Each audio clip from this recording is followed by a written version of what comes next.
Greetings to you in the precious name of our Lord and Savior, Jesus Christ. Welcome to this 5-minute quick devotion, and I pray that you will continue to be blessed as we share about gates for the next few days and to see the importance and the relevance of gates in our life and what the Bible has to say about gates. And the book of Psalm chapter 24 verse number 7, the writer of the Psalm says, "Lift up your heads, O you gates, and be lifted up, you everlasting doors, and the King of glory shall come in." The writer of the Psalms definitely was before the cross, and therefore he looks at a certain gate and he commands the gates to be lifted up and the everlasting doors to be lifted up. Why? The King of glory will come in. Now, what are gates all about? Before we get into that, I want to let you know that the psalmist was looking towards a certain future and commanding the gates to be open.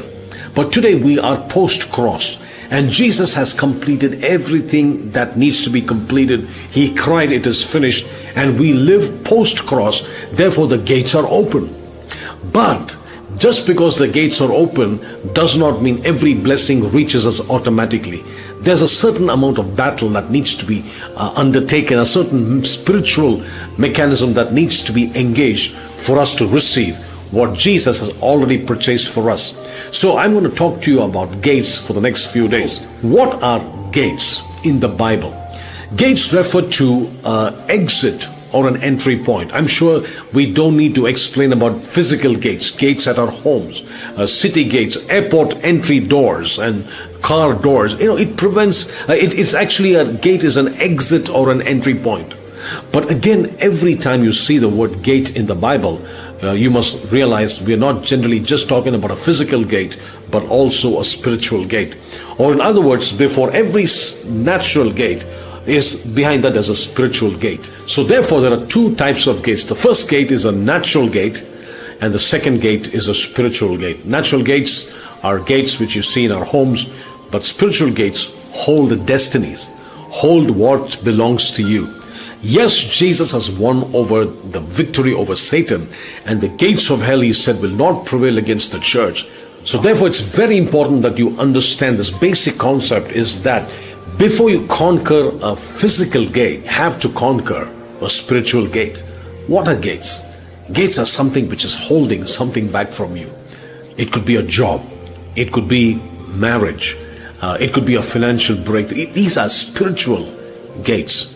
And so as we continue this teaching about gates, and I pray that God will begin to speak to you and how to direct your words to be able to open these gates, because as I made a mention, the gates are open. Psalm chapter 24 verse 8. Who is this King of glory?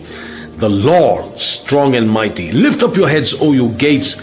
Lift up you everlasting doors, and the King of glory shall come in. 2,000 years ago, the King of glory entered into the gate of Hades, gates of hell, and plundered hell, destroyed Satan, and he won back whatever belongs to you and whatever belongs to me.